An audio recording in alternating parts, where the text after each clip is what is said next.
belakang disusunnya PMKSBM ini, kondisi kita ada impres, refocusing, ada penanganan COVID-19, pemulihan ekonomi nasional.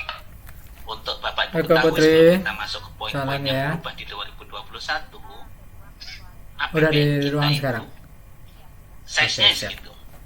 Ya. Ketika kita menghadapi COVID, ada dua prioritas utama. Pertama adalah penanganan COVID-nya, bagaimana kita meminimalisir orang yang terpapar, menyembuhkan orang yang sudah terpapar, kemudian bagaimana menemukan vaksin supaya bisa terukur penanganannya. Itu target pertama. Target yang kedua, meskipun ada COVID, ekonomi harus terus berjalan, Bapak Ibu. Makanya pemerintah ada program pemulihan ekonomi nasional. Karena saat ini hukum pasar kira-kira apa? Pak Bayu, hukum pasar? Itu apa, Pak Bayu, kalau belajarannya? Ada demand, ada supply. Ada permintaan, ada penawaran, ada permintaan. Kalau sekarang hukum ini kacau nih. Bapak lihat ini dulu sebentar ya. Dari sisi demand, daya beli masyarakat rendah. Kita alhamdulillah sekali lagi kita KSN itu alhamdulillah kita masih digaji penuh gitu. Kalau yang lain Pak, daya belinya, nah dari sisi demandnya lemah, tidak ada demand, supply gimana? Kalau produksi banyak ya mau bazar, nggak ada yang beli, orang daya belinya rendah. Maka pemerintah harus memperbaiki dua sisi ini, demand supply. Daya beli masyarakat gimana supaya naik? Harus dikasih insentif, dikasih BLT, dikasih bansos, PKH, sembako, macam-macam, subsidi untuk KPR, macam-macam. Dari sisi supply, kalau dibiarkan Pak, perusahaan kolaps Pak. Makanya pemerintah harus menempatkan uang ke bank supaya relaksasi, rescheduling, ada pemotongan pajak, ada segala macam. Dari sisi pajak, dari sisi. Jadi dua ini butuh dana yang besar. Sementara Bapak Ibu sekalian, pendapatan negara kita yang terdiri dari penerimaan perpajakan dan penerimaan negara bukan pajak itu otomatis drop. Bagaimana perusahaan bayar? Kebalik fotonya saya tuh. Gimana teman-teman? Bagaimana perusahaan membayar pajak untuk survive saja, untuk membayar. Jadi sekarang hukum akuntansi juga di samping hukum pasar tadi ya, rusak. Hukum akuntansi juga rusak Pak. Karena kalau di akuntansi ada debit, ada kredit, ada pemasukan, pendapatan, ada belanja, pemasukan, pengeluaran gitu ya. Nah sekarang keluar belanja aja tuh, ngasih gaji, pemeliharaan, bayar listrik, bayar apa segala macam gitu ya, kewajibannya. Tapi income-nya, pemasukannya, pendapatannya itu tidak ada, bahkan yang minim gitu ya. Nah itu harus kita ini. Nah kita, APBN kita itu size-nya seperti itu, pendapatannya drop, belanjanya harus kita tingkatkan karena untuk penanganan COVID dan pemulihan ekonomi, maka kemudian defisitnya melebar. Makanya ada Perpu 1 sudah ditetapkan menjadi Undang-Undang Nomor 2 2020 gitu ya. Nah itu dalam rangka itu. Nah suasana itu mempengaruhi kebijakan dalam standar biaya. Yang kedua Bapak Ibu sekalian, Pak Bayu sudah hatam berapa kali baca PMKSBM Pak Bayu? Belum yang tahun ini Pak. Baru ayat-ayat tertentu ya, surat-surat tertentu ya, lembar-lembar tertentu lah yang kita hafalin lah. Yang sabu-cakat yang kita hafalin. Ketentuan norma tentang honor, tentang perjalanan dinas, tentang paket meeting itu selalu menjadi perhatian Bapak Ibu. Nah kalau kita perhatikan di PMKSBM kita itu ada dua lampiran, di mana lampiran satu itu sebagian besar isinya adalah honor-honor Pak. Bapak mau nyari honor apa di situ ada Pak? Honor pengelola keuangan, honor apa lagi? Pengadaan barang dan jasa, honor apa lagi? Narasumber, pengelola pengeluaran apa PNBP, penerimaan, honor banyak sekali. Honor berapa item itu? Nah Bapak Ibu sekalian, standar biaya di dalamnya ada satuan-satuan biaya sebenarnya lahir timbul karena konsekuensi atas pelaksanaan TUSI. Bapak Ibu melaksanakan TUSI, entah perjalanan dinas monef, entah koordinasi, konsinyering gitu ya, itu kemudian timbul biaya. Nah sebenarnya harusnya satuan biaya hanya untuk menutup yang biaya tadi. Bapak pergi ke Semarang, apa yang harus oh tiket, taksinya, akomodasi hotelnya di sana. Kemudian di sana harus makan, di sana harus muter, ada transport lokal. Sebenarnya itu saja. Tapi di dalam PMKSBM kita masih ada uang saku. Di PMK SBM kita masih ada uang hariah, masih ada yang nambah penghasilan, dan banyak sekali nambah penghasilan di sana. Idealnya itu tidak ada, Pak. Dengan catatan gaji kita itu sudah memadai. Tapi karena gaji kita alhamdulillah bersyukur ya, masih punya inilah penghasilan yang tetap. Tapi mungkin untuk sebagian itu masih belum memadai karena gajinya bisa jadi 5, 10, 15, tergantung ininya. Ada yang setelah tanggal 5, nyari sumber lagi, kemana lagi konser, mana lagi di kegiatannya ini kok nggak boleh udah karena ada PSBB nggak boleh konser. Udah kita ini aja gimana kegiatan supaya enggak tambahan penghasilan. Loh ini setelah COVID kok nggak ada honor cair. Loh ini setelah COVID kita nggak boleh monek. Biasanya kita tanggal-tanggal segini, bulan-bulan ini sudah banyak monek mana-mana. Nah itu dalam rangka mencari tambahan penghasilan. Idealnya kita sudah tidak mencari lagi tambahan penghasilan karena harusnya gaji dan tunjangan kita sudah cukup untuk 1 bulan, bahkan ketika pensiun gaji kita juga memadai. Nah sekarang karena belum ideal, masih dimungkinkan adanya tambahan penghasilan di standar biaya. Nah sekarang Bapak Ibu pilih yang mana? Pilih seperti sekarang, tetapi gaji kita ya segitu-gitu terus, masa kerjanya sangat lama, gaji kita pokoknya cuma segitu. Padahal itu basis untuk menghitung ketika pensiun. Kalau kita pensiun hanya 75% dari gaji pokok dengan catatan minimal masa kerjanya 30 tahun. Ada teman Pak Amin ya, kemarin mengundurkan diri, Pak Salim. Itu karena belum 50 tahun nggak berhak. Dia hanya resign saja. Resign nggak dapat apa-apa, Pak. Itu kita harusnya tidak seperti itu. Kalau kita pensiun itu, harusnya penghasilan kita juga memadai. Gitu. Nah itu yang kita ingin rubah, Pak. Cuman karena uang kita terbatas, ini pilihan Bapak trade off. Bapak mau gede yang mana nih? Kalau sekarang di standar biaya nih, tiap saat itu ada tambahan penghasilan ini. Tapi gaji kita jadi ya segitu-gitu saja. Kalau kita ingin memperbesar gaji tunjangan, kemudian kalau pensiun kita juga masih ideal, memadai gitu ya, tidak 25% dari gaji pokok. Sayangnya gaji pokoknya kecil. Mungkin kalau gaji pokoknya besar nanti kalau kita bisa mewujudkan itu, nah itu ideal. Nah karena duitnya kita terbatas, harus salah satu dipencet atau satu kita efisienkan. Nah sekarang yang mau kita efisienkan adalah standar biayanya. Kita mulai membatasi, bukan menghilangkan, kita mulai memperketat satuan-satuan biaya yang menambah penghasilan, tetapi dalam waktu yang bersamaan kita akan perbaiki sistem penggajian kita. Gaji, tunjangan, fasilitas untuk ASN kita perbaiki.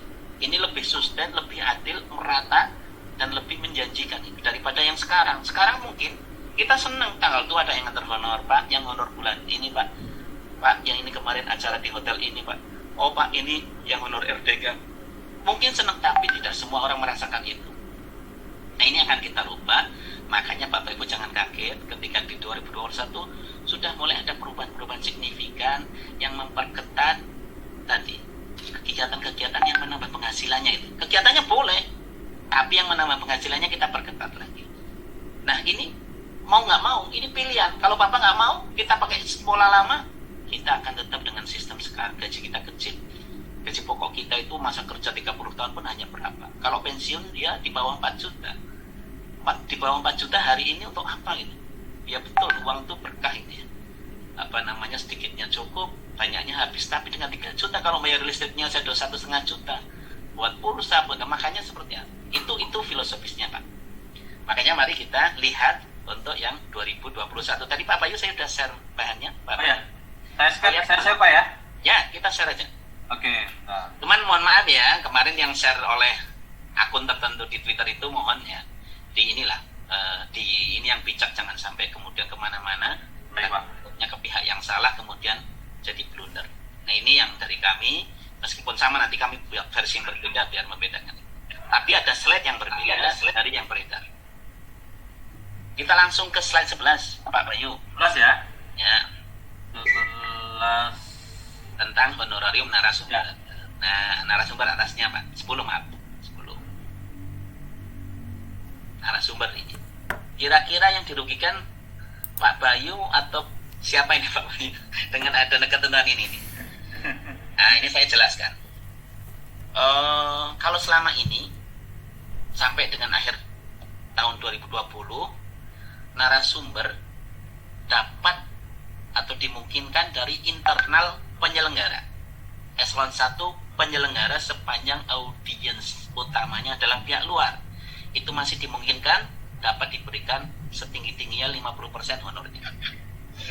Tetapi perlu Bapak Ibu ketahui, kalau di Kementerian Keuangan, tanya Pak Amin, kalau di Kementerian Keuangan, kami sudah menerapkan beberapa tahun ini, narasumber yang dari dalam internal Kementerian Keuangan itu tidak dibayarkan, kecuali dari luar Kementerian Keuangan. Jadi saya berbicara tentang standar biaya di Ditjen Pajak, di BKN, di Bea Cukai, perbendaharaan, webinar di DJPK, webinar di KPPN, itu tidak dibayar narasumbernya. Nah ini akan kita terapkan di kementerian lembaga. Kami sudah beberapa tahun menerapkan berdasarkan instruksi Menteri Keuangan. Nah ini akan kita terapkan juga di kementerian lembaga. Jadi hanya mulai tahun 2021 hanya narasumber yang dari luar kementerian lembaga penyelenggara yang bisa dibayarkan honornya. Jadi kami sudah tidak fokus lagi, maksudnya tidak ini lagi dengan pesertanya. Tetapi kepada siapa dan dari mana narasumbernya. Jadi bukan pesertanya. Kalau tahun ini itu masih di ini, pesertanya dari mana? Kalau pesertanya dari luar masih bisa 50%. Tetapi kalau untuk tahun 2021 harus dari luar kementerian lembaga penyelenggara. Oke ya Pak ya. Sekarang lanjut ke moderator. Ini satu paket tuh. Narasumber, moderator, dan pembawa acara. Lanjut Pak Bayu. Moderator juga sama. Moderator yang dari luar yang bisa dibayarkan. Moderator yang dari internal tidak bisa. Kalau tahun ini sampai dengan akhir 2020, moderator masih bisa dibayarkan full. Kalau audiens utamanya dari pihak luar eselon 1 penyelenggara. Tapi tahun depan itu harus dari luar moderatornya. Jadi Kemenak Bimas Islam mengadakan acara gitu ya. Pak Bayu menjadi moderator. Mohon maaf untuk tahun depan nggak bisa. Kalau tahun ini, kalau pesertanya dari luar, dari berbagai unit eselon 1, dari masyarakat masih boleh. Tapi tahun depan sudah tidak boleh lagi. Moderatornya harus dari luar. Nah, narasumber maupun moderator tadi, acaranya sekarang boleh offline, boleh online. Virtual pun boleh dibayarkan, sepanjang bukan tapping atau recording. Jadi harus live seperti ini, interaktif seperti ini baru bisa dibayarkan. Mohon izin, hostnya kalau boleh, mohon izin. Yang lain di mute aja nih. Oke. Lanjut. Pembawa acara. Nah, pembawa acara ini tadi pesertanya harus lintas kementerian lembaga. Pembawa acara apa yang boleh dibayarkan ininya? Kalau acaranya besar, minimal dihadirin tadi ya pejabat, kemudian pesertanya minimal 300. Kalau nggak boleh, karena cuma satu direktorat ngadain acara, ada moderator, ada pembawa acara, ada ini segala narasumber internal, itu nanti pemborosan, kita nggak bisa memperbaiki sistem penggajian. Makanya tadi di awal kami jelaskan, ini dalam rangka kita efisienkan. Hasil efisiensi ini untuk memperbaiki sistem penggajian kita. Jadi pembawa acara boleh dari internal, tetapi harus dari luar peserta melibatkan pihak luar dan minimal tadi memenuhi siapa yang hadir dan berapa jumlah minimal pesertanya. Lanjut Pak Bayu. Ya. Panitia. Ini panitia penegasannya sebenarnya tadi harus pesertanya dari luar dan hanya kegiatan yang sifatnya langsung offline tatap muka secara langsung. Kalau offline tidak bisa panitia dibayarkan. Hanya yang langsung, real. Ada acaranya real, tatap muka. Secara langsung, itu boleh dibayarkan. Tapi kalau secara virtual, online itu tidak bisa dibayarkan. Dan harus melibatkan KL yang lain. Lanjut. Tim pelaksana kegiatan. Kalau sekarang Pak Bayu dapat berapa Pak Bayu timnya? Dapat 5. 5, ya. Mulai kalau tahun ini sampai dengan akhir tahun, pemberian tim pelaksana kegiatan itu batas maksimalnya sesuai dengan level tukin kita. Kalau saat ini, kalau Kementerian Keuangan sudah 100%, saya meskipun terlibat dalam 10, 20 atau lebih, keterlibatannya nggak masalah, jumlah timnya nggak masalah, tetapi yang dapat dicairkan honornya, ditarik honornya, saya maksimal 3. Tapi kalau Kemenak kan tadi, Kalau kabak bisa lebih dari itu karena level tukinya belum 100%. Tetapi untuk tahun 2021 ketentuan ini berlaku untuk seluruh kementerian lembaga. Jadi kalau eselon 1 maksimal 1, eselon 2 maksimal 2, eselon 4, eselon 3 ke bawah maksimal 4. Jadi Pak Bayu nanti maksimal 4, Pak Bayu. Ya. Kemudian ada catatannya. Karena selama ini menurut auditor banyak diindikasikan tim itu untuk bagi-bagi penghasilan, untuk bagi-bagi kesejahteraan, sehingga udah dilipatkan aja, kan nggak apa-apa, nggak ada batasnya. Maka kami direkomendasikan supaya membatasi jumlah tim dalam satu KL maksimal 25. Tapi kalau sudah lintas KL koordinatif sifatnya itu boleh melebihi 25, tetap dengan prinsip efektif, selektif, efisien, kepatutan, kewajaran. Lanjut Pak Bayu. Ya. Penceramah. Bedanya penceramah dengan narasumber apa?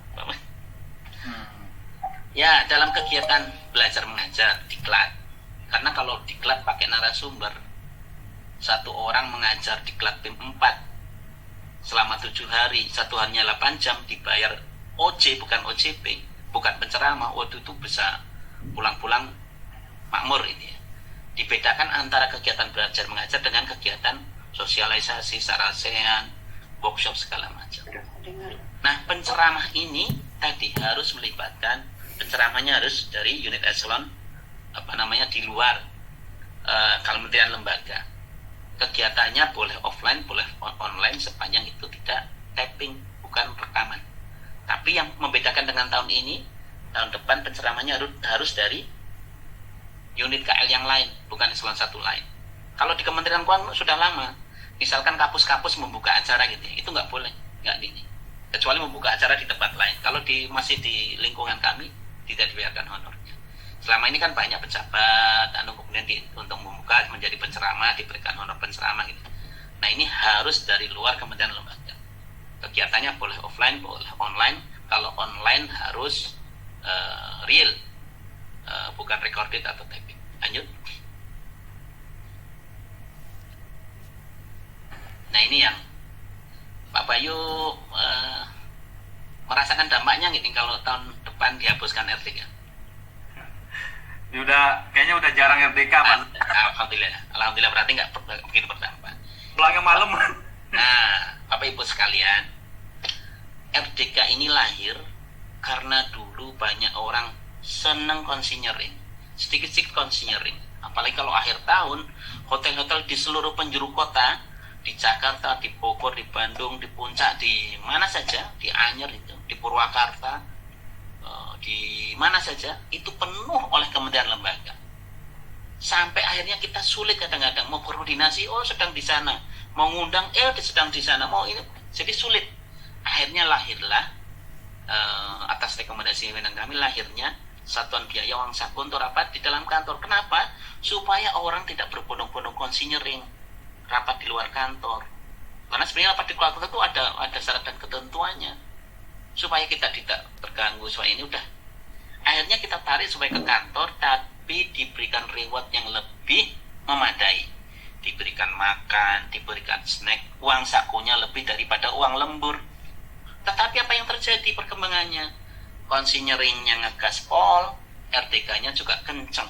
Semuanya dua-duanya sama-sama kenceng. Jadi sudah tidak efektif lagi. Makanya ya sudah, kalau memang memenuhi syarat untuk melakukan konsinyering, silahkan konsinyering. Tapi sebenarnya kami tidak mendorong itu, kecuali memang kebijakan belanjanya seperti itu. Kalau memang butuh tetap rapat di dalam kantor, silahkan menggunakan lembur kembali. Dan kami sebenarnya juga ingin mendukung prinsip implementasi work-life balance, work-life balance, keseimbangan antara kantor, rumah, dan lingkungan. Jangan sampai waktu kita habis di kantor, tadi kan Pak Bayu, kalau RDK terus kita betul dapat tambahan, tetapi pulang ke rumah sudah jam 9, sudah jam 10, besok pagi berangkat lagi. Waktu kita habis di kantor, duitnya kumpul, tapi begitu duit terkumpul, mau makan soto takut ya, makan soto Jalan Sawo sekarang pindah Pak ya. Oh iya Pak. Takut asam urat, mau makan sate takut darah tinggi, mau makan ini. Sia-sia duitnya untuk ke dokter juga. Jadi lebih baik kita mari hidup sehat, imbang antara kantor dengan rumah dan lingkungan. Ini kami mendukung itu, makanya sudah dihapuskan sajalah RTK. Kalau butuh, ya silahkan lembur, tapi jadi tidak sebentar-bentar RTK. Kalau memang harus konseling, silahkan kalau memenuhi syaratnya. Lanjut. Satuan biaya rapat pertemuan di kantor, konseling. Konseling itu Pak, sebenarnya itu betul-betul instrumen yang mendesak.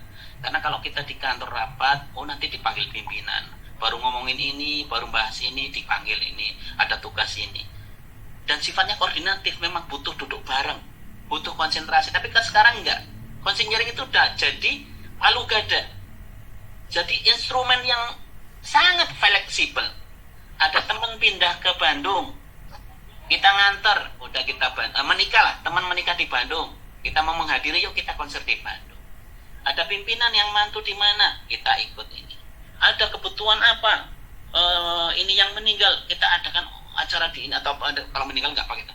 Ada beberapa kegiatan yang kemudian menggunakan semuanya pakai dipa kita, pakai POK kita. Makanya kemudian kita sangat selektif. Bukan dihapuskan ya Bapak Ibu, jangan salah.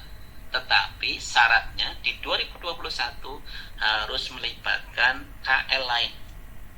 Kemenak melibatkan Bappenas, melibatkan Kemenkyu, melibatkan Menpan, melibatkan siapa lagi, Menko, PMK, melibatkan, silahkan.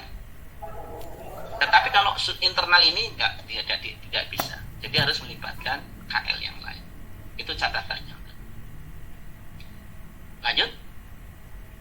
Dan tadi ya, kalau ini bukan sebagai narasumber, dilibatkannya memang untuk membahas topiknya dalam konseling itu. Lanjut. Narasumber tadi, narasumber profesional. Ini pertama ada dua hal. Ini bedanya, satu-satunya honor yang ada di lampiran 2 ya honor ini, honor narasumber profesional praktisi gitu ya. Nah, membedakan dengan tahun 2020 dan 2021 tidak ada lagi terminologi pembahas. Kenapa? Menurut auditor, hasil temuan auditor, banyak kementerian lembaga menyalahgunakan, dalam tanda kutip ya, mensiasati terminologi pembahas. Misalkan nih, kasih contoh ini misal, mohon maaf, ini misal saja. Misalkan saya mengundang, narasumbernya betul dari luar, kami undang. Tetapi kemudian pesertanya yang dari internal itu kita jadikan pembahas. Jadi ada narasumber menyampaikan apa gitu ya, tayangan, menyampaikan pandangan, tulisan, kemudian peserta yang lain kita jadikan pembahas. Ini menurut Bapak Ibu apa? Kemudian dikasih honor pembahas. Nah, ini sudah jadi temuan auditor, makanya kemudian kita hilangkan. Jadi nanti hanya ada narasumbernya harus memenuhi itu. Dan yang praktisi profesional hanya dari luar KL yang bisa dibayarkan. Kalau masih internal KL tidak bisa. Misalkan Kemenak, Bimas mengundang UIN. Kalau UIN sumbernya DIPA sama bagian anggarannya masih dalam satu KL Kemenak, berarti tidak boleh dibayarkan profesional. Profesor doktor siapa di ini. Bahkan untuk honorarium yang biasa yang bukan pakar pun kalau dia masih dalam satu BA, masih dalam satu KL, berarti tidak boleh dibayarkan. Lanjut. Konsumsi rapat Bapak Ibu sekalian. Konsumsi rapat ini jadi sama dengan tahun sebelumnya, tetapi catatannya harus yang hadir secara offline. Kalau secara virtual ini kayak kita, Pak Bayu nggak bisa pesan GoFood, pesan GrabFood, kemudian ngirim ke saya, itu nggak bisa. Ke teman-teman yang lain nggak bisa. Tetapi kalau hadir di rapat, di kantor, saya di kantor, Pak Fuad misalkan di tempat lain, meskipun nggak kumpul, itu boleh kalau kita rapat ini. Karena kita sedang social physical distancing, boleh. Tapi harus real di kantor dan bertatap muka gitu ya, meskipun berjarak-jarak gitu. Tapi kalau online semuanya itu nggak boleh dibayarkan. Itu prinsipnya. Dan kalau dulu setiap rapat melewati jam makan boleh dapat makan. Kalau sekarang hanya yang melibatkan eselon 1 ke atas yang boleh dapat makan. Langang, Ben. Kalau tidak melibatkan Langan, itu ulang hanya lagi, sekitar Bang. sesama Langan. eselon 2 hanya ini ya nggak bisa dapat makan. Nyaman lah kan ya. Jadi kita Ulang perkatakan ya, Ban, balik hanya lah. yang eselon 1 ke atas gitu yang boleh Iya. dapat makan. Iya, pulang aja kan. Lanjut. Alun lah. Nggak ada kegiatan dari awal sampai kini duduk-duduk. Jadi Uang paket dalam data ini yang menarik ya. Paket data ini sudah Nanti melalui ada beberapa turunannya. fase mulai dari SE1, Iya, S1200, tapi gini ada materi menarik materi yang lain. Intinya Bapak Ibu sekalian, Oke, ini kan dengan materi Pertama, dari DA gini kan. Tapi online besaran yang ada di PMK ini 200.000 Iya. untuk eselon 3 ke bawah dan 400.000 untuk eselon 2 ke atas adalah batas tertinggi. Sekali lagi batas tertinggi. Logikanya, kepatutannya, kewajarannya tidak mungkin semua pegawai bekerja alah ada baik sekarang. frekuensinya, Iya, iya, bebannya itu betul, sama. Pasti Iya, ada iya. yang sangat sibuk, ada yang tidak sibuk. Hmm. Tidak mungkin diberikan Ada sama. yang- iya. Sesama eselon 3 kalau dia Oh. ada yang sibuk, ada yang kurang sibuk, ada yang tidak sibuk sama sekali harus dibedakan. Ini plafonnya, tetapi silakan KPA dan BPK mengatur secara gradasi sesuai dengan kebutuhan dengan syarat tadi betul bekerja secara virtual dan punya bukti yang bisa dipertanggungjawabkan. Jadi buktinya harus bisa dipertanggungjawabkan, apakah in kind, apakah cash, apa seperti apa. Silahkan saja. Tetapi intinya adalah batas tertinggi. Jangan sampai pukul rata nanti menjadi ada challenge dari sesama pegawai. Loh, saya tiap hari rapat kok, yang itu jarang sekali kok dapatnya sama 200. Ya, harusnya dibedakan. Jadi harus ada gradasi sesuai dengan beban tugasnya. Batas tertinggi, gradasi sesuai beban tugasnya. Kemudian terhadap pihak-pihak lain yang terlibat dalam pelaksanaan TUSI, entah itu sosialisasi, entah itu diklat, entah apa, kalau di luar ASN dia dapat diberikan. Sekali lagi dapat, kalau ada alokasinya dikasih, besarannya prinsip selektif, kepatutan kewajaran, efisien, efektif, kepatutan kewajaran, silahkan. Tetapi kalau dia terus-menerus akumulasi dalam sebulannya maksimal 150 yang di luar ASN. Lanjut. Komite reviewer, lanjut lagi biar cepat saja. Terus apalagi nih, saksi ahli, lingkup tinggi, beracara, semuanya ini cuma menambahkan bahwa kegiatannya boleh secara online virtual sepanjang bukan tapping. Kita menambahkan itu saja. Jadi karena sekarang saksi ahli pun banyak menjadi saksi proses hukum secara virtual, sepanjang bukan tapping, bukan rekaman, bukan ini, silahkan. Mengajak reviewer segala macam ya, Widya Iswara ngajaknya, sepanjang bukan recorded, bukan tapping, silahkan. Misalkan saya karena sering diminta beberapa kali menjadi narasumber untuk menjelaskan standar biaya masukan, saya bikin rekaman aja lah, saya tapping. Kemudian kalau diundang Pak Bayu, saya tinggal setel, silahkan. Diundang siapa, saya setel gitu. Asik sekali kan, nggak perlu ngomong kayak gini sampai berbuih-buih, setel aja diulang karena berulang-ulang. Itu nggak boleh. Dia yang berat dibayar ya pertama saja yang betul-betul, tapi berikutnya nggak boleh dibayar. Tapi kalau live seperti ini boleh dibayarkan. Itu prinsipnya. Lanjut. Sama semuanya menambahkan kaidah itu. Rohaniwan juga menambahkan itu kalau sekarang ada pelantikan secara ini ya untuk mutasi promosi secara virtual itu boleh dibayarkan sepanjang bukan rekaman. Lanjut. Terus ini sama semuanya nambahin itu saja. Kegiatan diklat harus offline. Panitia diklatnya harus diklat yang sifatnya real, tatap muka, offline bukan online. Kalau online tidak diberikan apa, panitia tidak berhak untuk mendapat. Panitia itu sudah dapat bantuan paket data dan pulsa tadi untuk koordinasi segala macam. Tapi kalau ininya karena dia tidak harus mondar-mandir ke pusdiklat, ke badiklat, ke ini, jadi panitia yang offline saja yang bisa dibayarkan honornya. Lanjut.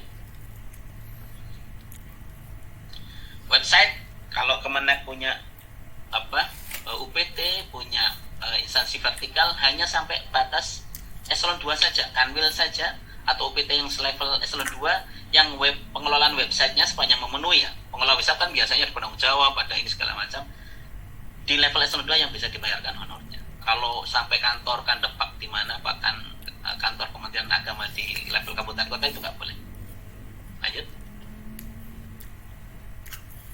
Sewa kendaraan ini mengakomodir dua hal, karena sekarang misalkan Pak Bayu rombongan berdua belas, Bapak. Monet ke Kanwil Semarang. Dari ini di sana daripada sewa Avanza 2 mendingan sewa satu Hiace, Hyundai atau apa yang daya tampungnya besar itu. Nah ini itu biayanya kita memungkinkan untuk sampai 150% setinggi-tingginya. Jadi boleh sewa yang lebih dari 7 seater, biayanya kita lebihkan. Kemudian yang butir 4 ya biasanya pejabat negara gitu ya, butuh angkutan sewa yang premium, ya ini masih dimungkinkan, tapi hanya untuk pejabat negara. Lanjut. Pakaian, sekarang itu banyak unit-unit kementerian lembaga yang seragamnya itu banyak. Ada PDH, PDL, PDU. Nah ini kami mengantisipasi itu saja. Sepanjang ada dasarnya dari Menpan RB, Kemenak seragamnya kalau hari Senin abu-abu kehijauan apa misalkan. Nah itu ada satuan harganya. Tapi kalau misalkan di unit lain ada itu, kalau upacara pakai seragam ini, kalau ke lapangan pakai misalkan bea cukai kalau di kami ya. Nah itu kalau ada yang seperti itu, ada dasar hukumnya, maka bisa menggunakan satuan ini. Lanjut. Ini nggak ada ininya karena menyatukan digital sama analog. Lanjut. Tim rescue juga nggak ada ini di Basarnas. Kalau ada bencana dia langsung. Saya kira secara umum itu Bapak Ibu sekalian. Jadi tadi kami sudah sampaikan latar belakangnya, dasarnya. Kami menyusun PMK-SBM itu tidak hanya sekedar angka-angka 500.000, 750.000, 1 juta, tidak. Kalau itu gampang sekali, nggak usah pakai ilmu. Tetapi setiap itemnya kami ada dasarnya, ada surveinya dengan BPS, dengan Kanwil DJPB. Kemudian ada filosofisnya, kenapa diberikan, kenapa tidak, kenapa harus seperti ini, kenapa ada persentase, kenapa itu semuanya ada dasarnya. Jadi ini ruh ini hanya bisa dipahami oleh ASN. Kalau orang luar enak banget ya, ASN kok dikit-dikit geraknya kok dibayarin. Itu kalau LSM, kalau ini nggak bisa memahami itu. Yang bisa paham kita gitu ya. Makanya jangan sembarang nyebar, ini nanti jadi bumerang. Jadi malah ini ke kita. Nanti dikritisi, kenapa seperti ini, seperti itu. Kita bisa menjelaskan. Kalau ada orang tanya, saya bisa menjelaskan, mempertanggungjawabkan. Ini dulu asalnya ini usulan siapa? Saya bisa mempertanggungjawabkan itu. Itu yang pertama. Kedua, jangan membenturkan antara kebijakan standar biaya dengan kebijakan makro belanja. Gara-gara SBM, saya nggak bisa konsinyering. Nggak ada pelarangan konsinyering. Kalau pemerintah sekarang tolong diserap, karena penyerapannya masih rendah. Untuk mendorong ekonomi, karena fungsi APBN salah satunya di samping distribusi alokasi juga stabilisasi, silakan serap. Tetapi tetap bukan berarti kita ngegas penyerapan tapi mengabaikan prinsip efisiensi, prinsip kepatutan, prinsip kewajaran, itu nggak boleh. Tetap kita belanja, tapi prinsip ekonomis, efisiensi, efektivitas, kepatutan, kewajaran harus tetap dipegang. Nggak boleh asal ini penanganan COVID dan PEN itu, pemulihan ekonomi nasional itu dipantau oleh kejaksaan, dipantau oleh KPK, dipantau ini. Jadi harus tetap prinsip pengelolaan APBN dipegang. Silahkan, nggak ada pelarangan konsinyering, nggak ada. Cuman penghapusan RDK tadi sudah tahu alasannya. Selain itu masih bisa, tapi tetap memegang prinsip efisiensi karena SBM adalah instrumen efisiensi. Itu. Jadi Bapak Ibu sekarang ada anjuran pemerintah, percepat penyerapan supaya itu bisa meleverage ekonomi. Beli produk tetangga, UMKM dalam negeri gitu ya. Supaya ekonomi tumbuh, supaya tadi hukum supply demand itu hidup lagi, sehingga kita tetap COVID-nya tertangani, targetnya ditemukan vaksin sehingga terukur penanganannya, pemulihan ekonomi nasionalnya tercapai. Program-program pemerintah yang banyak tadi, ada subsidi, ada PKH, ada bantuan tunai langsung, ada sembako, banyak sekali programnya. Itu bisa untuk menghidupkan dari sisi demand, daya beli masyarakat, dari sisi supply juga usaha juga tetap hidup. Tiap ini bunga menjadi rendah, ada PPH di diskon, ini kan ada tax holiday, ada segala macam program itu. Mari kita sukseskan itu. Kita tetap mempedomani prinsip pengelolaan anggaran yang ekonomis, efisien, efektif, kepatutan, kewajaran. Saya kira itu secara umum. Saya persilahkan Pak Fuad sebelum nanti kami kembalikan ke Pak Bayu kalau ada tambahan. Silakan Pak Fuad. Terima kasih Pak Abu. Bapak Ibu sekalian, memang benar untuk di SBM 2021 ini kita ada beberapa penyesuaian norma kebijakan yang dulu mungkin rata-rata seperti contohnya untuk kegiatan honorarium, rapat dan sebagainya yang hanya melibatkan eselon 1. Untuk kali ini kita lebih fokuskan untuk antar kementerian lembaga. Memang tadi tujuan kita bukan hanya semata-mata untuk penyesuaian angka-angka, tapi ini memang berdasarkan analisis bahwa kebijakan-kebijakan ini memang dipandang sudah perlu untuk dilakukan mulai saat ini. Tidak hanya kita mengadakan rapat hanya sekedar mengadakan rapat, kita mengundang narasumber hanya untuk sekedar mengundang narasumber, tapi juga kita harus lihat esensi dari setiap kegiatan itu, bahwa dengan esensinya itu melibatkan antar kementerian lembaga, itu tentunya diharapkan bahwa memang kondisi rapat tadi itu memang sangat-sangat penting dan urgent, sehingga layaklah narasumber daripada kegiatan tersebut untuk diberikan honorarium. Begitu kira-kira untuk honorarium narasumber ya Bapak Ibu sekalian. Kemudian untuk pembelian pulsa dan biaya komunikasi, memang tadi disampaikan Pak Amnu bahwa besaran yang kita atur di PMK/SBM itu merupakan batas tertinggi. Tentunya pemberiannya pun juga menurut asas efisiensi dan kelayakan. Tidak pukul rata 200.000 misalnya untuk yang level eselon 3 ke bawah, tapi tentunya juga dilihat pada peserta tersebut, apakah mereka memang dalam 1 bulan tadi memang rutin melakukan kegiatan webinar, Zoom dan sebagainya, membutuhkan pulsa, ataukah memang hanya 1-2 kali kegiatan. Nah, ini perlu juga KPA dalam hal ini melakukan seleksi secara dengan memperhatikan efisiensinya tentunya. Jadi tidak pukul rata, semua diberikan sama. Dan kemudian untuk biaya-biaya lainnya seperti misalnya untuk pengadaan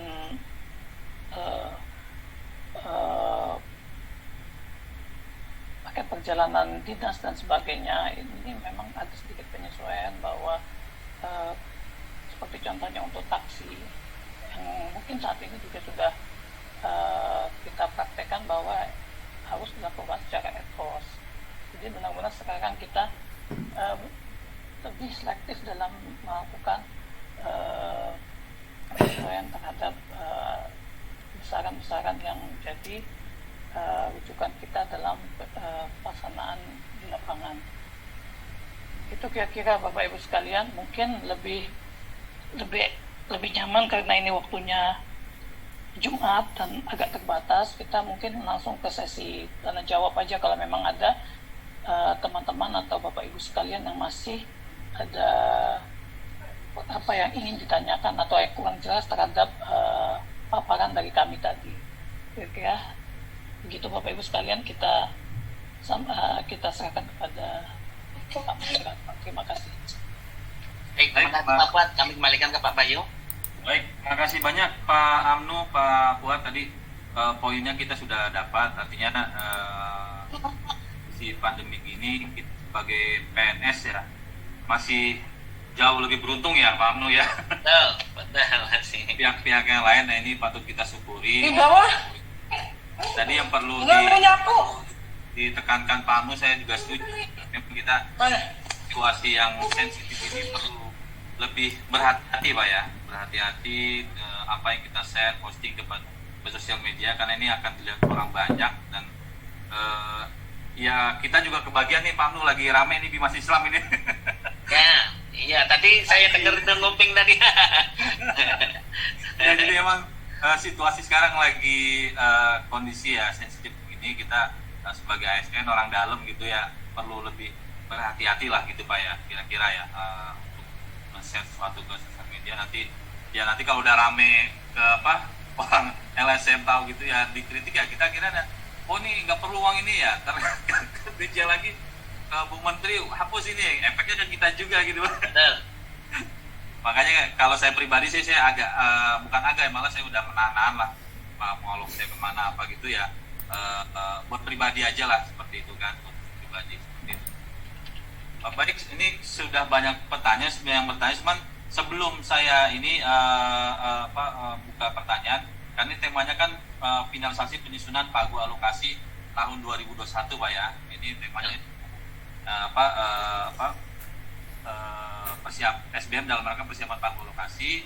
Selanjutnya kita juga mengundang mitra kita di Direktorat Anggaran Bidang PMK, ada Pak Heru Novandi dan Pak Amin. Nah ini sering kita berdiskusi, mungkin ada yang bisa disampaikan atau diberikan arahan pada kita terkait persiapan penyusunan pagu alokasi tahun 2021.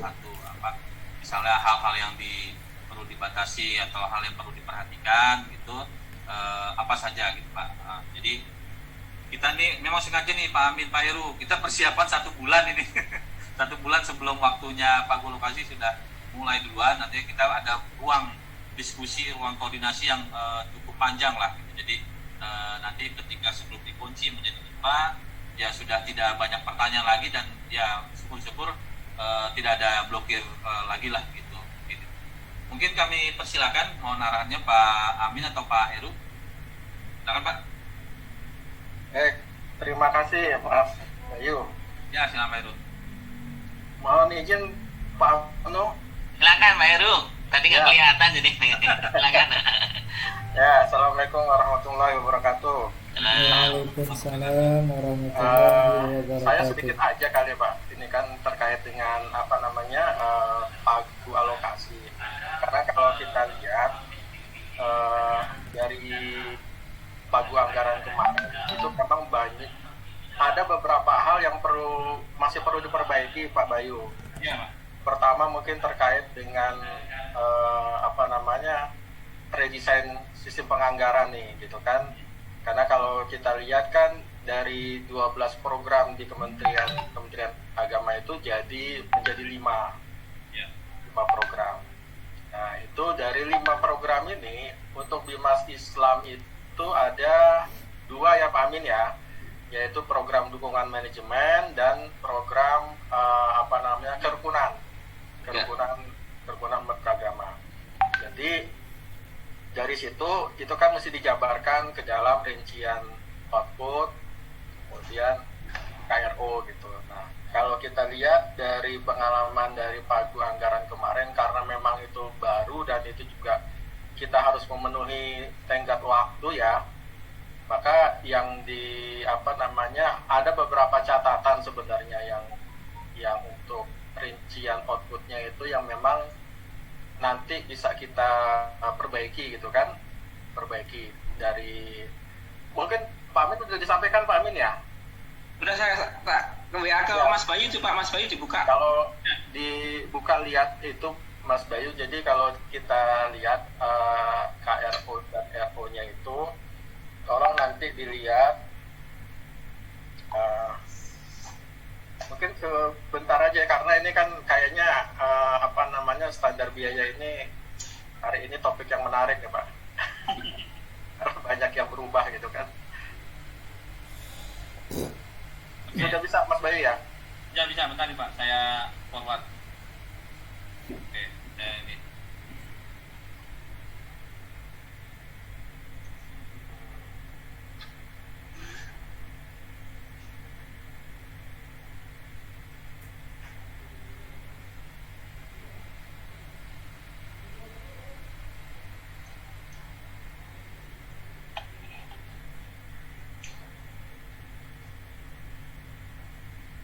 Oke, Pak, udah. Udah Pak Heru? Enggak ya? Udah. Nah, kalau kita lihat itu Mas Bayu ya, di situ kan di program dukungan ya, di program dukungan itu di situ ada yang pertama itu terkait dengan program dukungan di situ. Oh lagi Mas, Nih. lagi. Ya, Nah, ya itu.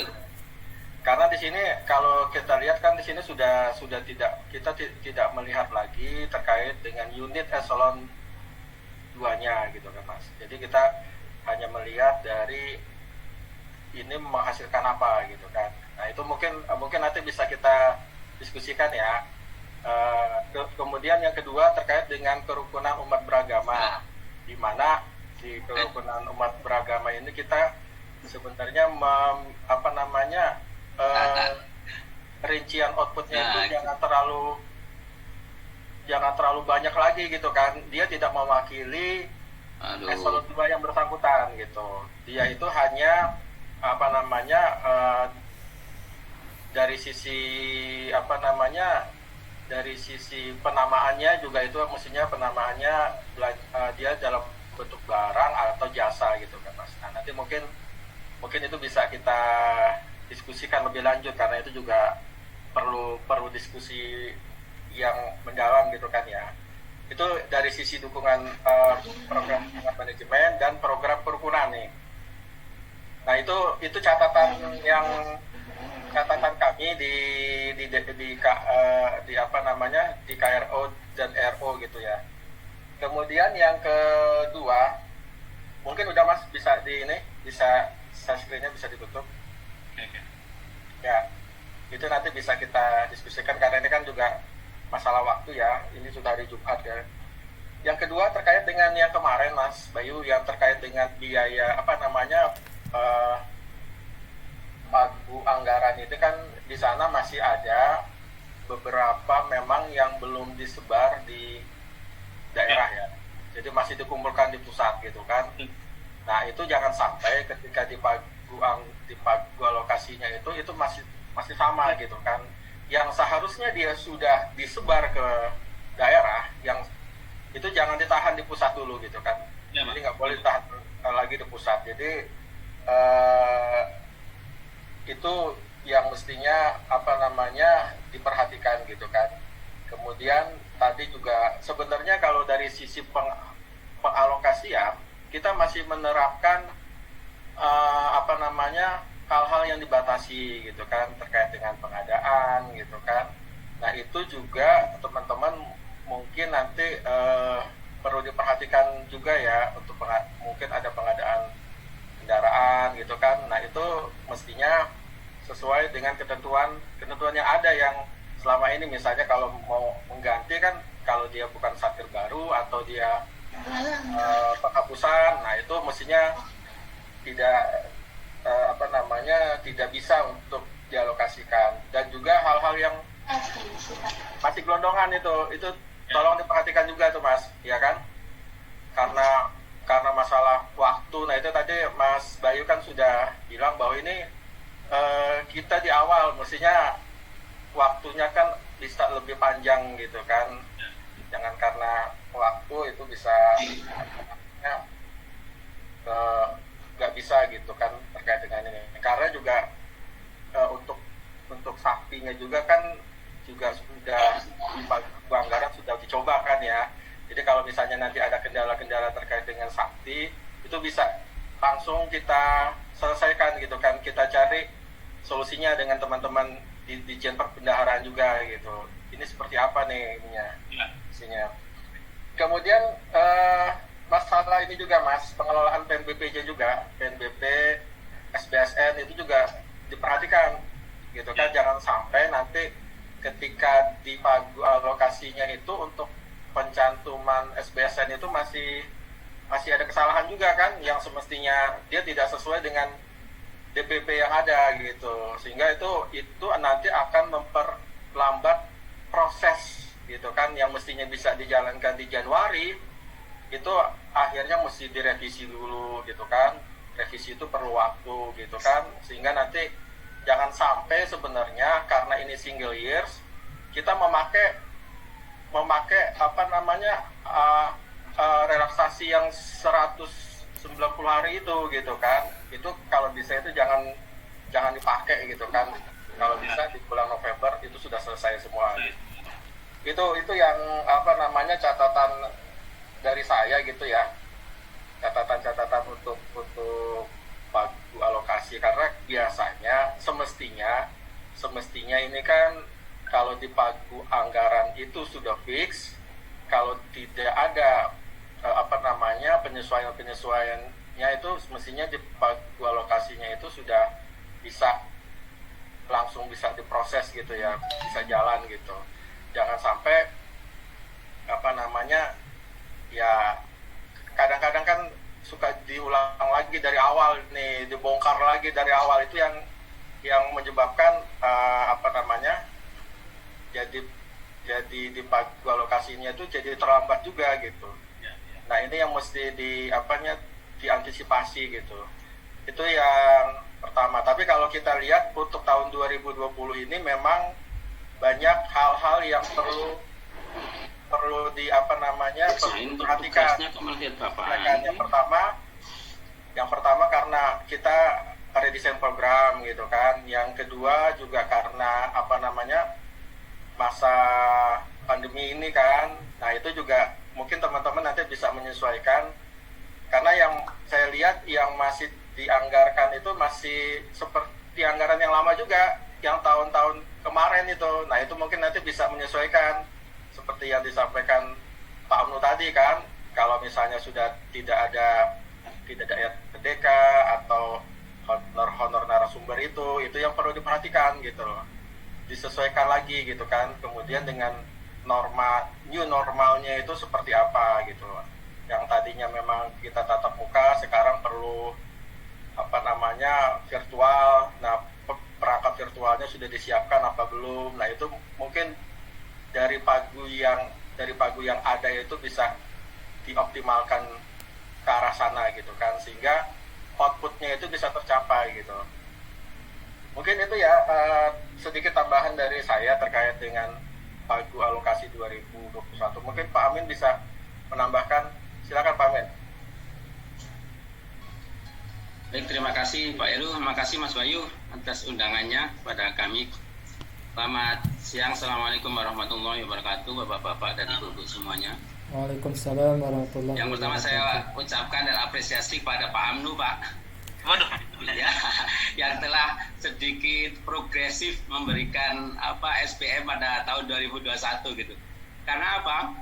Karena pada sisi yang tadi disampaikan oleh Pak Amnu, terutama di honor narasumber itu dan turunannya itu selalu menjadi hal yang menjadi perhatian bagi KL terutama Pak, dan juga bagi kami yang mengelola anggaran, dimana selama ini yang selalu jadi perdebatan adalah itu Pak, sampai tahun lalu kan Pak, tahun lalu setelah ditetapkannya yang 50% itu sampai ada surat dari Kemenag kepada DSP kepada DSP untuk memberikan penjelasan mengenai makna yang 50% itu kan.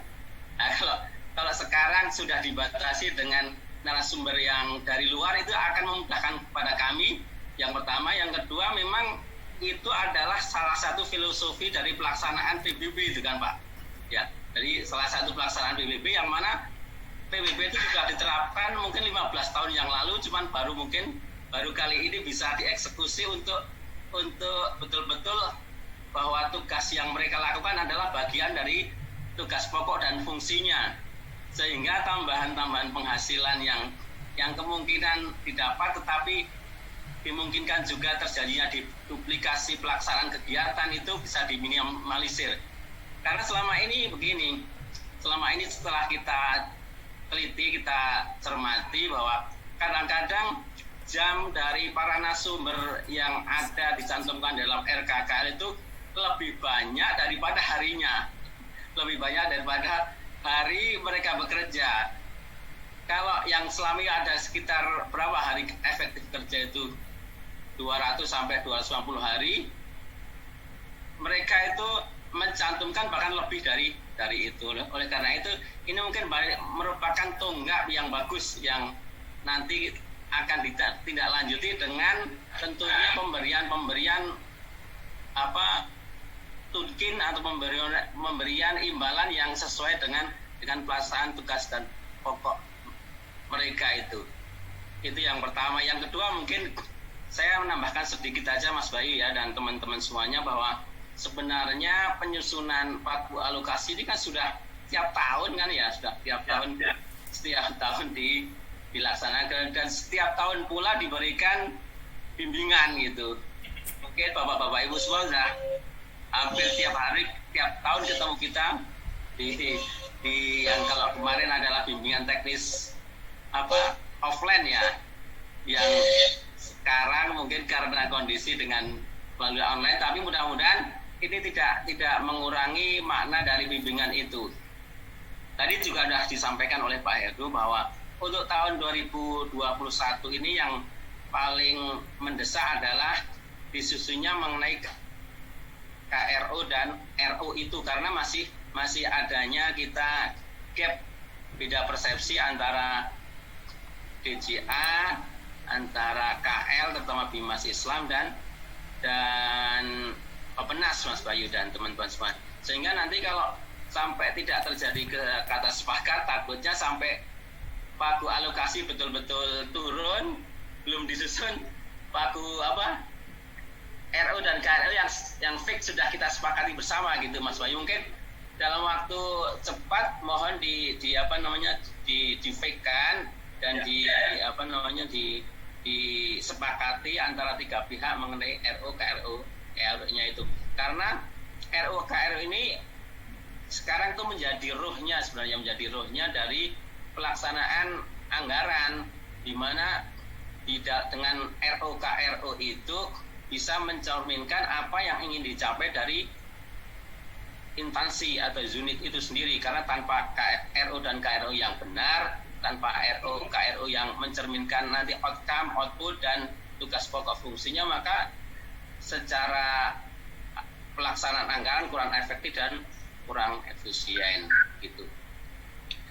Yang kedua, di lain dari RO KRO itu yaitu yang selama ini sudah sering kita sampaikan bahwa hal-hal yang kemungkinan terjadi berulang seperti tahun-tahun yang lalu mohon untuk diminimalisir supaya tidak terjadi misalnya kayak pemblokiran, kayak pencantuman output cadangan, atau kemudian relokasi yang berlebihan di tahun berjalan. Nah, itu mungkin mudah-mudahan bisa diminimalisir.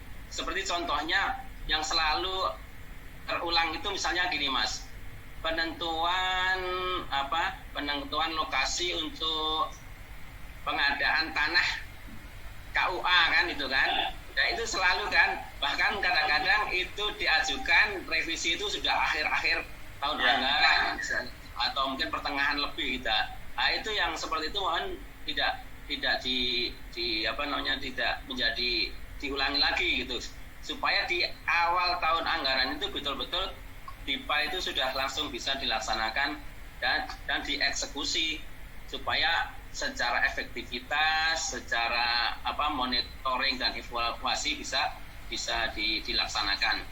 Yang kedua, mencermati kondisi yang seperti ini, mohon hal-hal yang dibatasi seperti tadi disampaikan Pak Heru itu, misalnya kayak rapat-rapat yang yang konseling, yang melibatkan banyak orang, itu mohon dicermati, dan kalau bisa betul-betul yang sangat urgen yang dilaksanakan. Karena kalau kalau diagendakan, direncanakan itu terlalu banyak, nanti bisa menimbulkan hal-hal yang menjadi sorotan masyarakat. Contohnya sekarang saja usulan yang masih menjadi heboh adalah usulan mengenai BIMTEK DAI bersertifikat ini kan belum dilaksanakan, bahkan belum dimasukkan ke dalam DIPA sudah menjadi heboh di masyarakat, sudah menjadi kontra, pro dan kontra di masyarakat. Nah, mungkin hal-hal yang seperti itu juga perlu Mas Bayu dan teman-teman seperti di Bimas Islam perlu dicermati gitu. Yang kedua, dan selalu akan menjadi topik ke depan itu adalah mengenai data kepegawaian kan Mas Bayu. Data kepegawaian itu masih sering adanya kelebihan pengalokasian gaji, atau bahkan ada kekurangan pengalokasian gaji. Ya, itu jangan sampai terjadi lagi. Terus yang terakhir mungkin yang sedang menjadi tren, yaitu mengenai digitalisasi itu Mas. Digitalisasi kalau bisa betul-betul disesuaikan dengan green design dari Kemenak mengenai database seluruh Kemenak, sehingga tidak terjadi duplikasi, tidak terjadi penyusunan dan pengembangan aplikasi yang nantinya akan mubazir, dan informasi-informasi yang misalnya seperti disampaikan oleh Biro Humas yang seperti tahun lalu sekitar 50% dari aplikasi tidak digunakan otomatis, itu bisa diminimalisir itu. Oke, itu saja Mas Bayu untuk sebagai awalnya ini sebagai tambahan dari Pak Heru yang tadi sampaikan. Kurang lebihnya mohon maaf. Silakan Mas Bayu.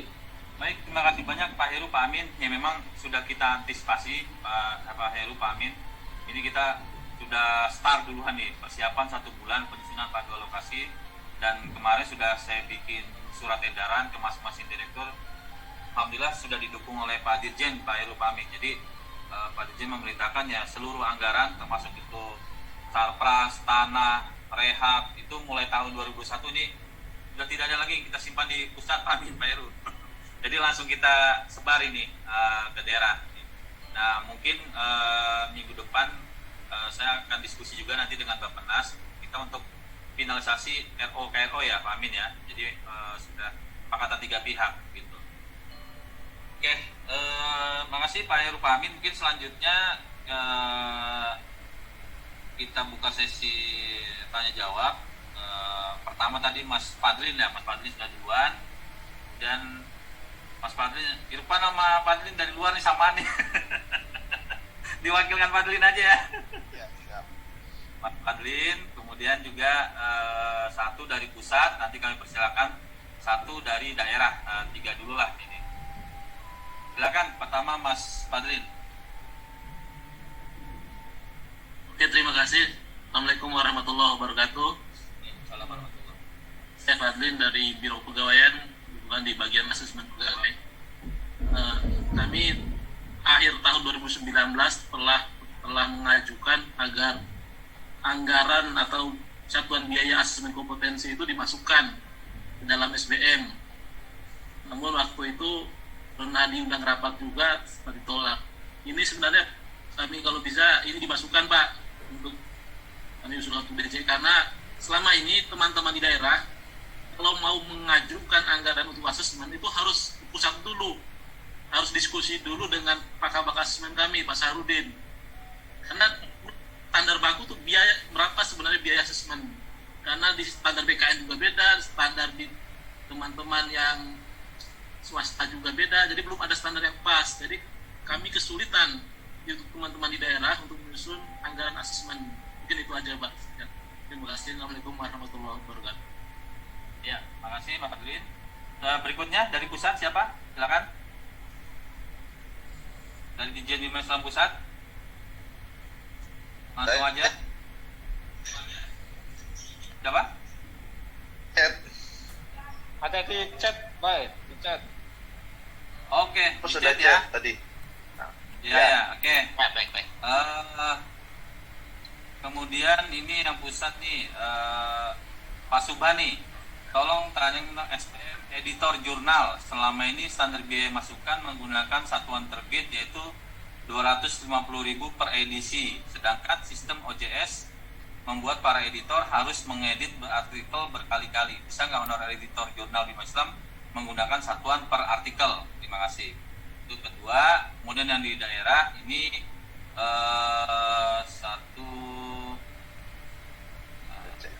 bisa dijelaskan untuk taksi tadi udah dijelaskan sama Pak ini ya, Pak Fuad sudah jelas. Nah ini untuk poin 5 terkait honor tim pelaksana kegiatan, apakah KPA seperti Kakanwil yang mengelola sebanyak 8 DIPA hanya boleh dapat 2 honor KPA dari 8 DIPA?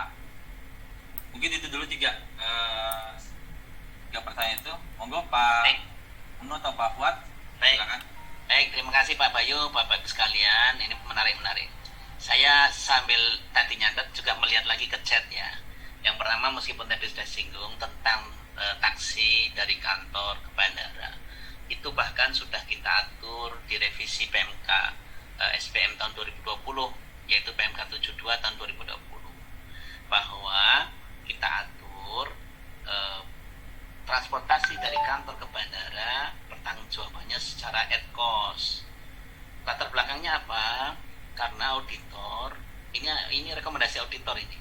Auditor banyak menemukan pegawai-pegawai yang melakukan perjalanan dinas dari kantor ke bandara rata-rata pergi bersama-sama. Misalkan Pak Bayu mau monet ke Semarang, pergi bareng-bareng nih dengan siapa saja, mungkin saya, katakanlah saya pegawai Kemenang, saya, Pak Bayu, Pak Amin, Pak Heru pergi bareng ke bandara. Yang bayar Pak Bayu lah, Pak Bayu ngebosin, tapi begitu klaim, empat-empatnya klaim 256, padahal tadinya sharing atau yang baru satu orang. Nah, ini sudah diendus ya, sudah dibaca oleh auditor, sehingga kemudian rekomendasinya ini harus real at cost. Kalau yang bayar satu ya yang klaim satu, kalau patungan ya klaim satu dibagi-bagi, atau masing-masing klaim hanya sesuai dengan yang dikeluarkan. Jadi itu intinya. Kemudian bagaimana implementasinya? Implementasinya silahkan, buktinya itu entah slip, stroke atau notifikasi dari daring ya, transportasi, silahkan itu. Tetapi catatannya, Indonesia kan tidak hanya Jakarta, tidak hanya Jawa yang transportasinya mudah, modanya jelas gitu.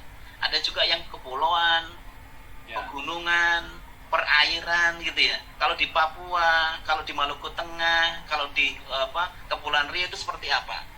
Dalam hal bukti real sebagaimana diamanatkan dalam PMK itu sulit didapatkan, tentu saja masih bisa menggunakan DPR, tetapi tentu harus bisa dipertanggungjawabkan dan hanya untuk daerah tertentu yang memang betul-betul tidak bisa menunjukkan bukti. Tidak kemudian orang di Bogor alasannya nggak ada Pak, saya susah dapat bukti, saya susah screenshot, yaitu hanya untuk daerah yang tertentu. Itu terkait dengan taksi dari kantor ke bandara.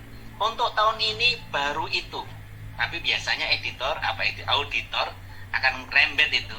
Kalau sekarang bandara kantor bandara bisa jadi besok-besok Bodetabek pun akan ad cost, karena banyak orang ke Bogor tadi patungan, kemudian semuanya klaim 300 satu kali jalan. Itu pasti sudah dibaca oleh auditor, tapi untuk saat ini yang ditetapkan untuk ad cost adalah dari kantor ke bandara. Kemudian yang selanjutnya asesmen tadi yang dapat disampaikan. Kami paham Pak bahwa sekarang karena amanat undang-undang ASN hampir semua kementerian lembaga melakukan asesmen. Proses asesmen ini melibatkan banyak pihak.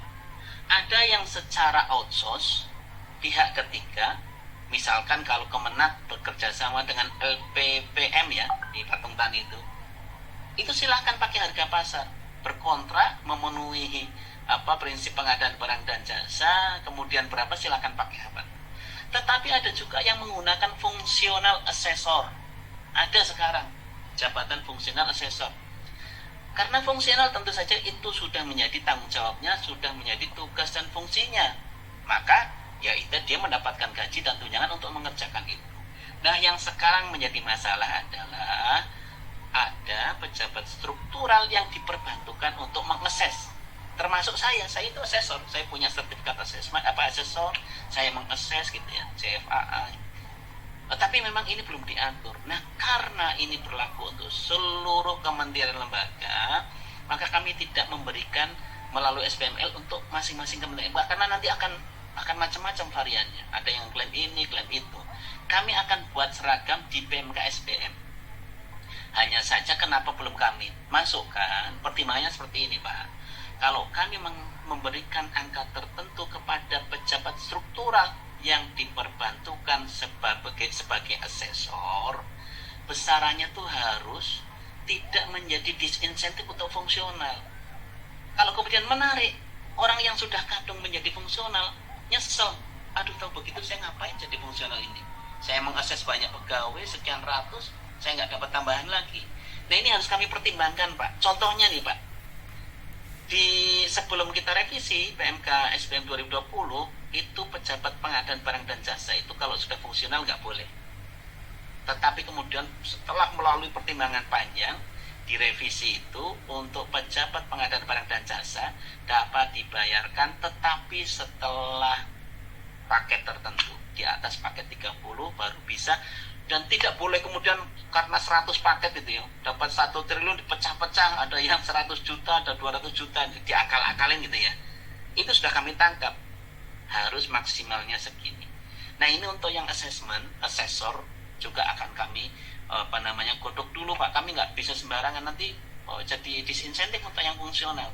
Jadi besarannya harus nanti ya tetap diberikan uang lelahnya, tetapi juga tidak menjadi disinsentif untuk yang fungsional. Nanti setelah itu baru kita pilihkan fungsional ya, mungkin seperti widya iswara, seperti dosen. Ketika dia sudah memenuhi seperti tadi ya yang pengadaan barang, ketika dia sudah memenuhi ini tertentu, dia boleh. Nah, itu masih kami atur Pak. Mudah-mudahan ya segera dapat ID-nya, akan segera kami tetapkan. Kemudian yang honorarium tim pelaksana kegiatan, ini bagaimana? Padahal dipanya banyak di Kanwil itu. Sebenarnya itu kan karena tadi ya masing-masing Bimas Islam sendiri, Bimas Hindu sendiri, Bimas Kristen sendiri. Sebenarnya itu juga. Intinya untuk tim pelaksana kegiatan berlaku sama. Kami tidak berbicara di lapangan, kami berbicara aturannya. Kalau eselon 2 ya 2. Pak, bagaimana Pak kalau kita terlibat ini? Itu urusannya auditor, urusannya kejujuran orang. Kami nggak bisa mengetes kejujuran di aturan gitu ya. Silahkan. Kalau auditor kemudian nggak mungkin auditornya benar enggak, ya silahkan internal kan tahu siapa yang terlibat di ini itu terus terima. Intinya secara nasional dibatasi sama. Eselon 1 eselon 2 eselon 3 ke bawah 4. Itu aturan umumnya. Kami nggak mengatur yang extraordinary, di situ ada permainan. Oh ya nanti resiprok ya saya dilibatkan desanya, sehingga tidak dalam satu dipa yang sama, tidak dalam satu KPA yang sama. Itu agak sulit. Kami mengatur secara umumnya adalah seperti itu. Jadi memang itu yang harus dipedomani. Kemudian apalagi ada lagi nih, saya sampai baca mohon maaf Pak ya. Ya. SPK, PPK mengelola 3 dipa, apakah itu kalau pengelola keuangan berbeda Pak dengan tim pelaksana kegiatan. Kalau dia mendapat kerjaan tambahan sebagai SPK sepanjang bukan fungsional, karena sekarang ada fungsional pengelola keuangan di DJPP itu, di perbendaharaan. Itu honor yang berbeda, silahkan. Dia masih bisa terima honor itu tim kegiatan saat jadi sesuai ketentuan. Kalau ini maksudnya ya pengelola 3 dipa, apakah SPK-nya tetap 2 orang, 1 PPABP sesuai jumlah PPK. Ada batas maksimalnya ini Pak. Totalnya akumulasinya, meskipun totalnya adalah 6 kalau nggak salah ininya ya. Pak Fuad mohon nanti di ini dulu dicek. Betul Pak, SPK paling banyak 6 orang ya. Nah ini honor penyuluh, hati-hati Bapak Ibu, hati-hati. Ini kami baru saja menerbitkan beberapa bulan yang lalu, naik dari 500 menjadi 1 juta ya. Penyuluh di sana bukan yang penyuluh agama Pak, bukan yang sama dengan Kemenak ini. Kemenak itu karena Pak Presiden udah janji mau naikin, ini naik 100% ya kan. Tadinya 500 menjadi 1 juta. Nah ini kalau pakai angka itu Pak, jumlahnya itu banyak sekali. Nanti kesedot semuanya Bimas Islam ini. Nggak boleh pakai angka yang ini Pak. Dia sudah diatur tersendiri.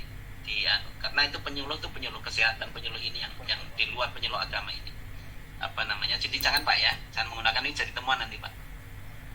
Terus penyusunan SPM itu kan disusun kacamata Kemenkyu. Oh tidak.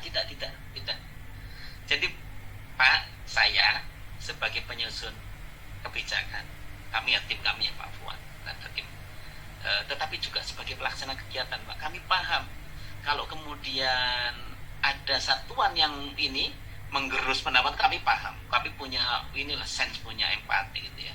Tapi tadi kebijakan makronya adalah mari kita perbaiki sistem penggajian kita, karena kalau dengan SBM Pak, Bapak tetap berharap tengah bulan ada honor, tengah bulan ada monep, tengah bulan ada RTK, tengah bulan ada konsinyering.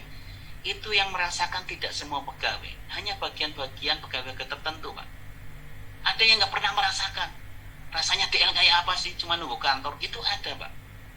Ada yang nggak pernah ikut tim, banyak sekali, lebih banyak daripada yang banyak terlibat tim. Ini nggak adil dan boros.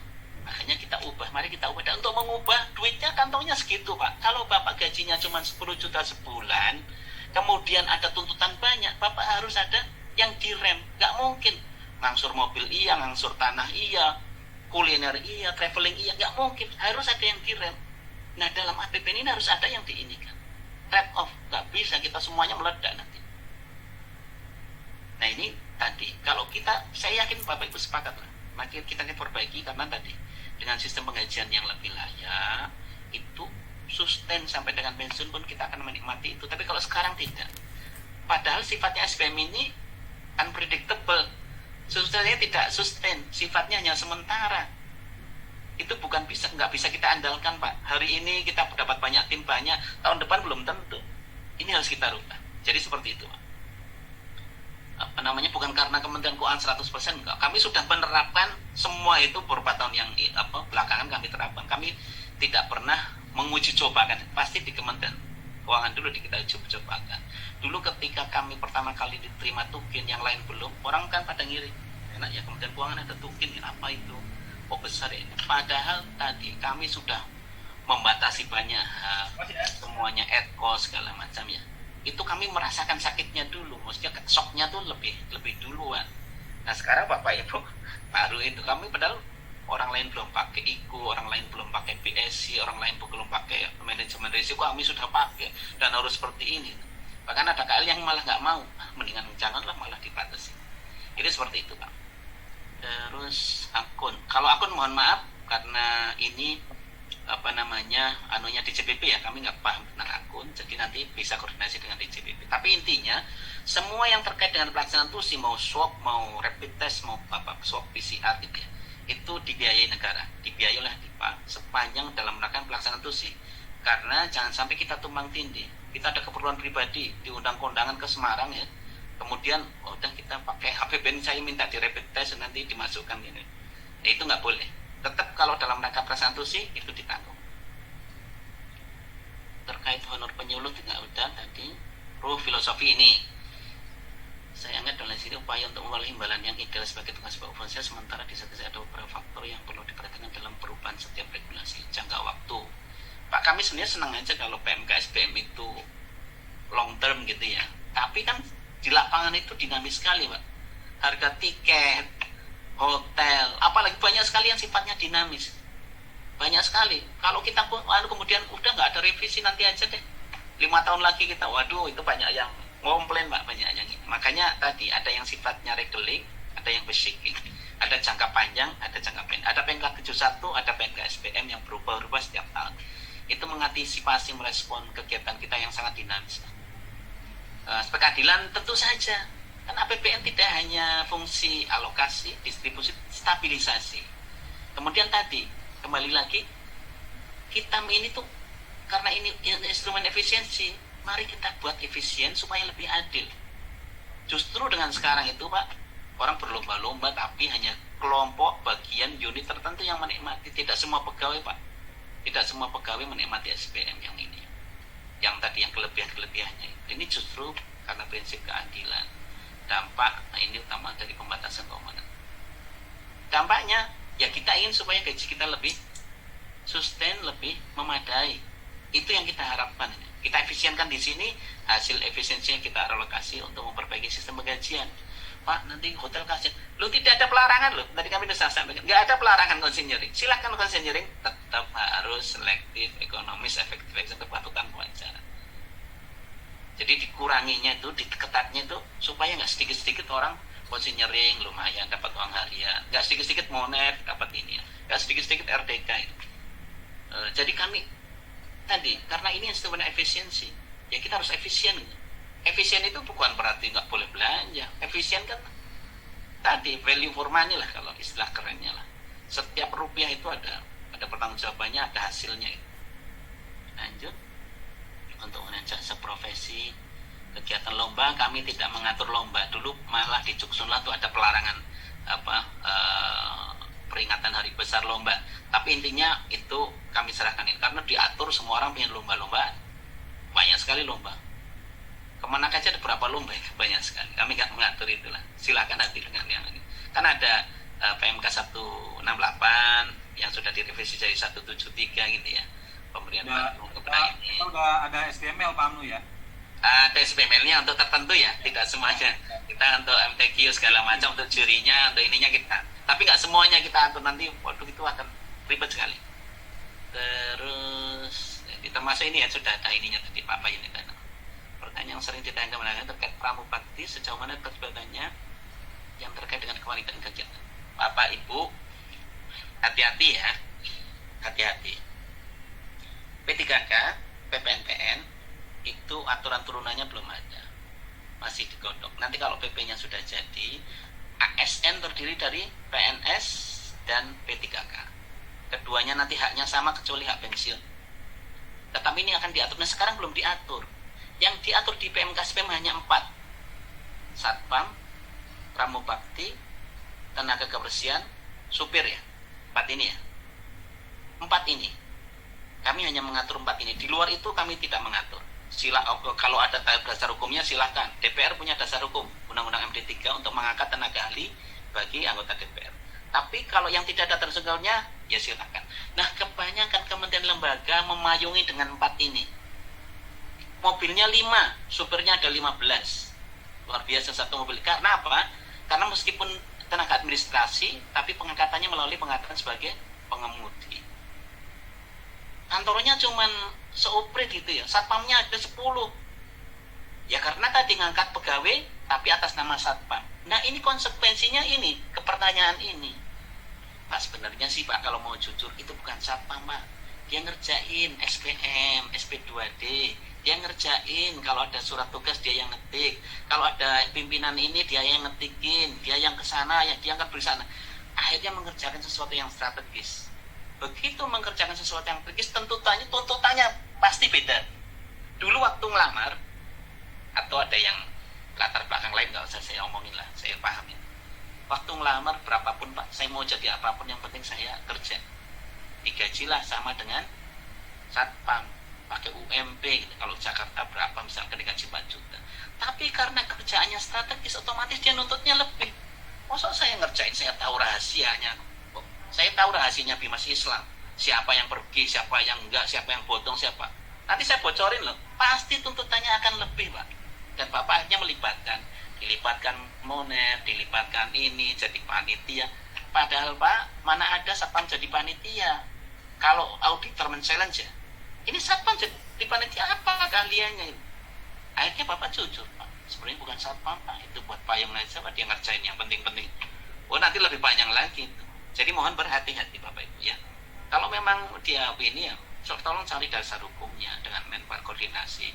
Kami butuh pegawai, sekarang formasinya segini, yang ada segini, beban kerjanya ini harus merekrut. Nah kalau memang dia tusinya memang mengerjakan itu, dilibatkan Monef dilibatkan, silakan kalau memang ada relevansinya.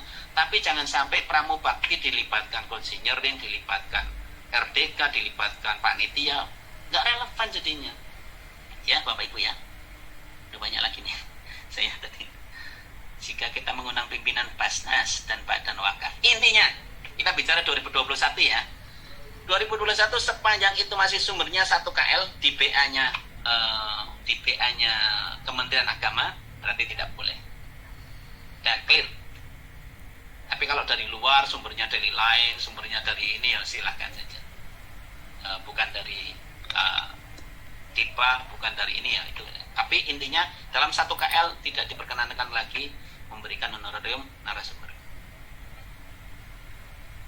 Fasilitator BIM, personil ASN Kemenak dan ada yang non Kemenak untuk fasilitator silahkan dilihat ini. Saya nggak tahu ini fasilitator yang mana ini, nanti bisa dijelaskan kali tentang SPM literatur jurnal satu terbit oh ya tadi ini soal jurnal tadi ya disampaikan Bapak. Jadi intinya kan SPM itu instrumen efisiensi. Dulu reviewer itu gajinya honornya OB, orang bulan 1,5 juta. Kemudian protes, Pak, kalau orang bulan kasihan yang banyak dong Pak, yang mereview banyak artikel tulisan ini jurnal segala macam, mosok pukul rata per jurnal aja Pak. Oke, kalau begitu kami turutin per jurnal, tapi ada plafonnya. Karena nggak mungkin kalau kita lepas nanti ada like dislike, yang dapat yang CS dikasih banyak pekerjaan untuk mereview, yang enggak sedikit. Makanya meskipun ini supaya adil, Jadi kami menyusun Pak norma dalam SPM besaran itu pakai alat, pakai ini, nanti profesional, tidak sekedar ini saja. Ini nanti kami akan ini, silahkan kalau mau dirubah menjadi per ini ya, bukan per penerbitan. Nanti kami ini Pak, ini masukan kami. Tapi tentu saja karena ini instrumen efisiensi ya, kami akan buat yang paling efisien mana. Tapi tetap harus memenuhi rasa keadilan, tidak dimain-mainkan. Kalau gitu ya, ini nanti yang banyak sebelah sini. Ini teman saya ini pasti banyak, yang ini enggak, oh itu nanti disalahgunakan. Kami tetap akan mempertimbangkan itu. Saya kira itu ya, Bapak Ibu sekalian.